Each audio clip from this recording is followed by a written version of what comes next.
there's a video of some world-class, they say, world-class wide receiver trainer. I've never heard of him. Who had Ceedee Lamb and the receiver that's known to be a comedian already. For the Bills. Yeah. So this world-class trainer, who? Keon Coleman. Yeah. Keon Coleman.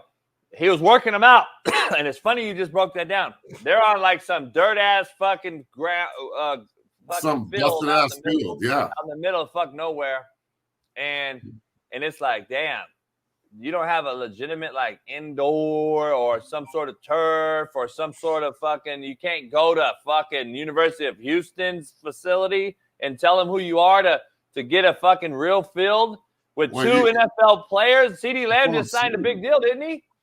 I mean, but look, let's also be real. Yeah, I mean, they could be in someone's backyard right there for all we know. And look, I don't really care that they're out on some field. Everywhere is just some field. Yeah. Just don't step in a hole or break your fucking leg because you're on some shitty field. If you are in the NFL, which you are. I don't really have a problem with that part. I guess when you look at this whole thing, like when you're working with professionals, you have to understand that professional athletes are cheap as fuck.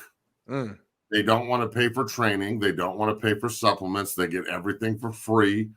They get into the NFL and they ride the wave of being in the NFL. Very rarely do they put in work. Very rarely. And if they do, it's extremely laid back and like super off season. I got to get my body right. And I respect it. An 18-game, 17-game season's a lot. I get it. I understand. All I'm saying is there's so many guys who get there and like shut it down. And you get really shitty versions of NFL players that don't really work that hard. So at least these two are out working and sweating. But I will say this: NFL guys will not pay for work. They won't do it. Yeah. They'll go out and like half-ass. I think they depend on their agents. They depend on their agents to pay for it as well. You know that. So not when they get paid. Not when you get in. When you get in, there's no more agent involved. Yeah. But here's the thing. I don't mind the field. I don't mind the shit field. But when your field's like that and it's shitty, as an owner or coach of the franchise you play for, I'm worried. Hell, he's slipping and shit. Yeah, this is a baseball dugout. Yeah, baseball dugout and shit. And I'm like, dog, this is a fuck, man. Let's get to some turf or something. Where I like this shit. I ain't gonna lie to you. I don't know. It's something about me. I like it because to me, it's keeping you like in that zone, in that mode. I feel like sometimes you get in the fucking zone until you slip and tear your shit up. Hey, but that can always happen. We saw so many Achilles tears in the NFL. Show me the first clip of Ceedee Lamb slipping real quick. I saw it. I know. Okay, so what are we talking about? I'm saying that can happen at any moment, any field, any $100,000 field. Then it happens on the Jets field all the time. MetLife. I get it. I can understand that. If you go out and slip and tear your Achilles or your fucking knee up on $100,000 turf field, okay, at least I can live with that. If your dumb ass goes out and tears your knee up running bases trying to run fucking routes, I'm going to be pissed off at you for running fucking bases and running on a dirt field. That's why you got hurt. That's what they're going to blame it on.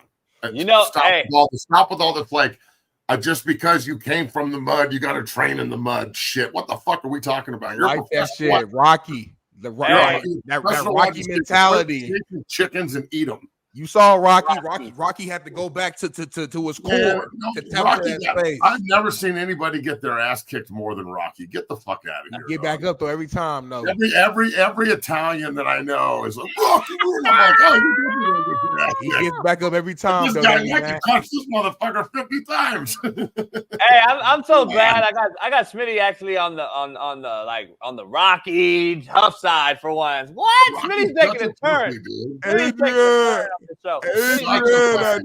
sorry, but Rocky's a bitch. I have no Rocky blasphemy on this show. I have no Rocky blasphemy. I'm a Rocky Rocky is my hero. Rocky gets his ass kicked more than Jake Paul. Rocky is my hero. By the way, though, it is funny when you look at the old like Rocky 71 or whatever when he's fighting the ex-pro at 65 years old, and you see his record. It's like 108 and 61 and 6. I'm like, damn. Rocky fought a lot. Rocky lost a lot. Like, god damn, Rocky. 101. That's all I'm saying. Like, don't act like Rocky's a fucking undefeated superstar. Rocky got his ass whipped. It's the heart, though. It ain't about that's the heart that I respect. Yeah, it's great, bro. Rudy had heart too, but let's not get it twisted. Rudy got 1 sack, but everybody else ran a train on his girlfriend. So you know they did. He was offside too. And he was offsides. They're giving up jerseys. Yeah, right. Yeah, you can take my jersey. I'll take your girl. Shit. Oh my God. Hey, that was insane. I don't know. I don't know where the show turned. I just want to go to Notre Dame so bad. Oh my God. And then they pick him to be a fucking hobbit too. Not cool. So the hobbit pass rushing too. Great casting.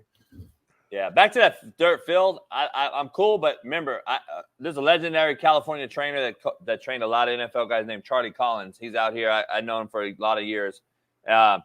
He coached Thibodeau for the Giants right now as well in high school. But Charlie always said, do not take a football player to a baseball diamond because diamond bags go into the ground. And what does that create? Holes. And when you have those holes, it resonates throughout the baseball field. And baseball fields have ended more football players' careers than anybody else. Anything There's else. holes all over the fucking field. Yeah. It is.